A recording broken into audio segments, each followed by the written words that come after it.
Hi, it's me again, Pedro. And I'm here today to talk to you about, well, you guessed it, slides. Why slides, you ask? Well, because we all do them. And we do them for multiple reasons. For sales, for pitching projects, for planning, for reviews and overviews, sometimes for announcements, and well, even for inspiration. The truth is, we all do slides at some point in our lives. But some slides are better than others.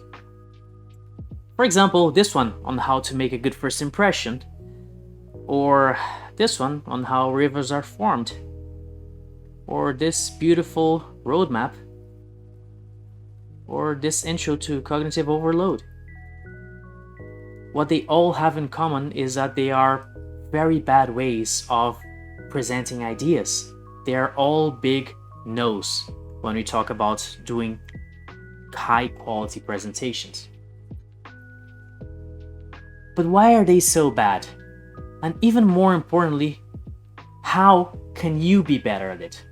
Well, that's why I'm here today. I'm here to show you how to pimp your slides in 5 steps. And we begin with step 1, which is 1. Yes, 1. One idea per slide. Why? Well, to understand this, we need to go back where it all starts, in the beginning. When humans were hunter-gatherers, but also hunted and gathered. Because of our problematic situation, we developed a specialized eyesight with a very narrow focus point, and this is around 2 degrees, which is what our high resolution vision covers. And also with a wide movement sensitive field. This covers a bigger area, well, around 220 degrees. But it's not high resolution, it's low resolution. You see things blurry in this field. But it's very high sensitive to movement, which allows you to detect and quickly shift your focus to danger. This means essentially 2 things. Number 1 is our focus is very limited. Very, very limited. And number 2, that we get easily distracted. Any small thing can shift our attention, which we can see in pieces like this. You have this big focus point right in the center, and anything else can become a distraction, especially if it moves. Even in small movements. You see, our brains are wired to detect these small movements, and we cannot stop noticing them. And I know exactly what you're looking at right now because it is annoying, because you're supposed to look at that. Anyways, this is why you should focus on one idea per slide. But Pedro, you claim, my work is extremely complex. I can't have only one idea per slide. Well, I'm here to say that yes, you can. And you can do that with step 2, build up.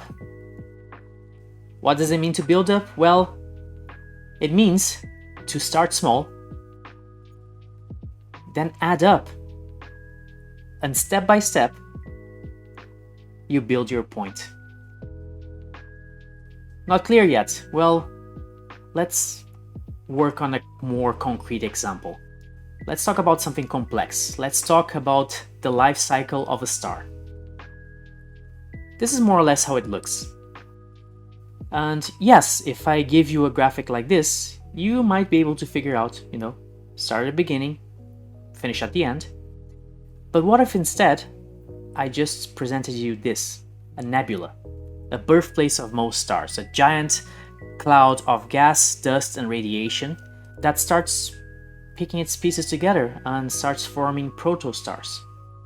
These protostars can go either one of the three directions below. It either becomes a low-mass star, a brown dwarf, also known as a failed star, or it becomes a massive star. Now, if you look at the brown dwarf, it will not thrive much. It will just cool down and become a black dwarf, a big piece of rock in the universe. But the low-mass star, though, this one will thrive and grow old and get bigger and become a red giant. Now, two things can happen with a red giant. It will either shear itself until it becomes a planetary nebula, or it will split in a binary white dwarf system. It will become two stars. Now, these two stars will eventually collapse into each other and form a nova, a huge explosion.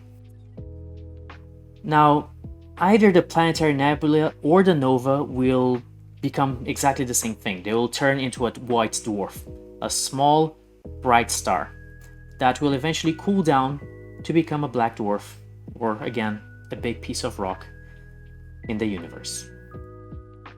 But what about the other side of this graphic? What about the massive star? What will happen to it? Well, it will grow old and increase in size to become a red supergiant, which will eventually explode into a Type 2 supernova. Gigantic explosion. This explosion will generate either one of the three things: a neutron star, a black hole, or a new nebula. And this nebula will start the cycle again. Now, wasn't that much easier to understand when I just explained it to you step by step? That's what build-up is all about. But Pedro, you cry, I am not a designer. I can't do cool graphics. Most of my slides are bullet points. Well, I'm here to tell you, don't fret. For no matter what you put on your slides, there is always the possibility to step by step build up your point. And I hope you get what I'm trying to show you right now. But won't that require more slides? Yes, it will. And there's nothing wrong with that. Because the time you'll take to explain is exactly the same if you have 1 or 20 slides. But now you'll just do it better. People will understand you more clearly. Which takes us to step 3. Contrast. You show your audience what's important. Whatever you're focusing on must be in evidence. Everything else fades. Now let's talk about the word fades. What does it mean exactly? Well, you can do many things with it. You can reduce the opacity, make it transparent. You can just outline it, make it less bold. Or you can just put it in a color that has less contrast with the background. Now, contrast, this is the key word here. Make it low contrast. That's what it means to fade. For example, let's look at this color spectrum right here. This is what different color systems and the human eye can detect in terms of color. Now, sure, I can show you this and you will understand more or less what I mean. But what if I just explain one by one? This is how much color the human eye can see. This is how much color the RGB system, the system we use in most of our screens, our cell phones, our TVs, our computers, this is how much color it can produce. This is how much color the hex system can produce, and the hex system is used in our websites. And this is how much color the CMYK system can produce. CMYK is what we use for print. Now, isn't this more clear and more impactful? And we do that with simple contrast. It's also very useful for tables and spreadsheets. For example, this table here showing all of our steps so far. If we fade out everything else and focus only in one step at a time, we'll see there's one idea, we'll see that there's the build-up, we'll see the contrast, and we'll see the final two steps, which are currently a secret. Or are they? Because, well, this concludes step 3 and brings us to step 4. Hierarchy. Hierarchy means you prioritize. What do you prioritize? Well, your information, of course. How? Well, I like to use a rule of 3. What is a rule of 3? Well, you can divide your content in 3 parts. Number 1 is your main piece of information. It's the thing that is most important, is that one idea you want to put on your slide. Number 2 is a complement, is what you can add to number 1 to make it a stronger idea.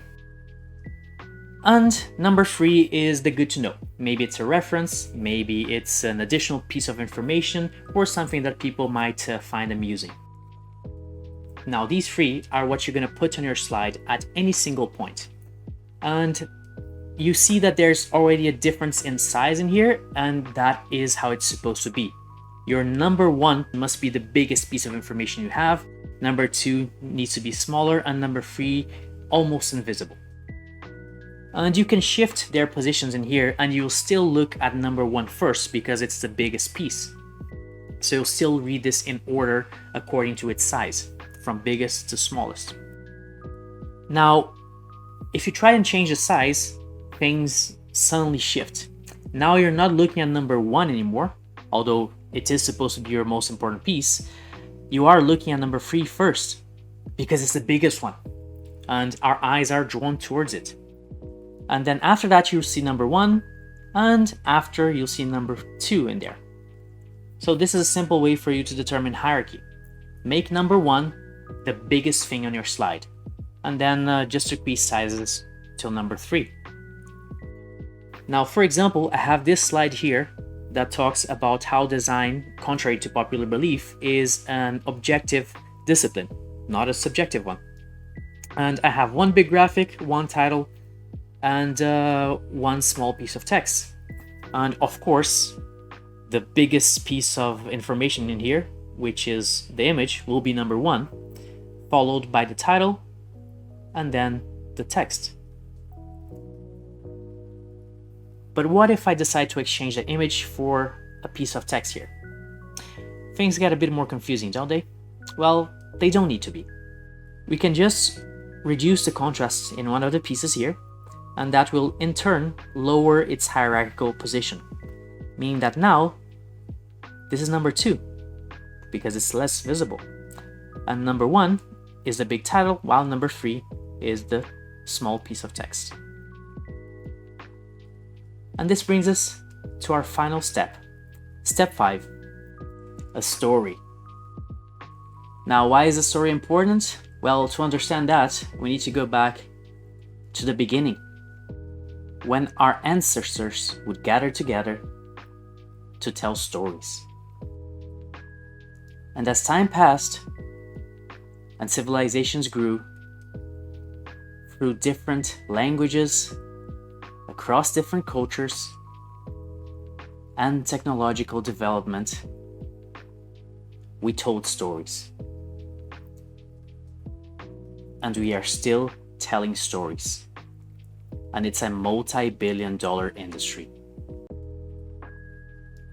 Now, what I want to tell you with this is that storytelling is not a gimmick. Storytelling is how we grew as a civilization, is how we learn, is how we interact with the world and with each other, is how we educate ourselves.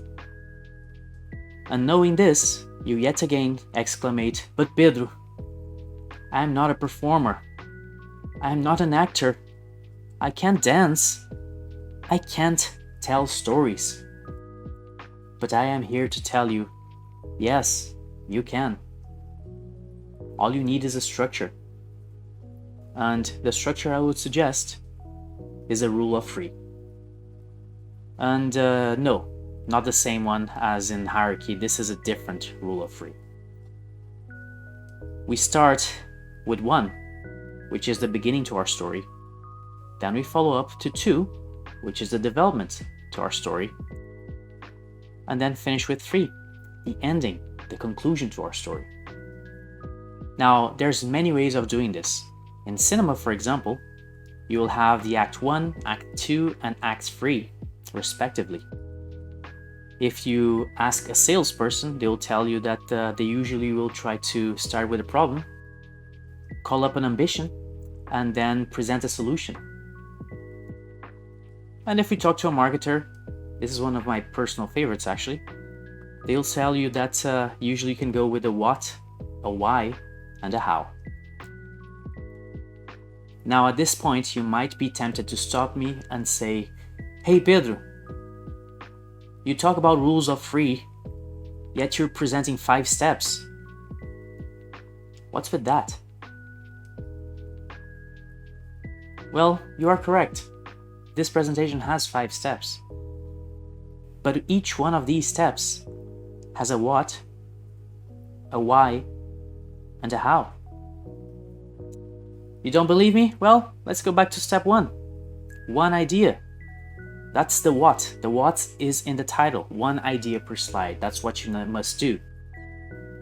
The why is, well, our biological functions. The fact that our eyesight is specialized. We can only focus on one thing at a time. And the how is, well, establish one big focus on your slide and avoid any other distractions. Not convinced yet? Okay, let's go to step 5, story. The what? You know, it's a story. The why is, well, we've been telling stories since the dawn of civilization. That's how we do things. That's how our brain works. It's with stories. And the how will, you have the format now. Just create a what, why, and how, or problem, ambition, solution, or whatever 3-act system you want for your story, but just make sure that you have a beginning, a development, and a conclusion. And speaking of conclusions, this brings us to the conclusion of this presentation. And now you know how to pimp your slides in 5 steps. I'll see you around.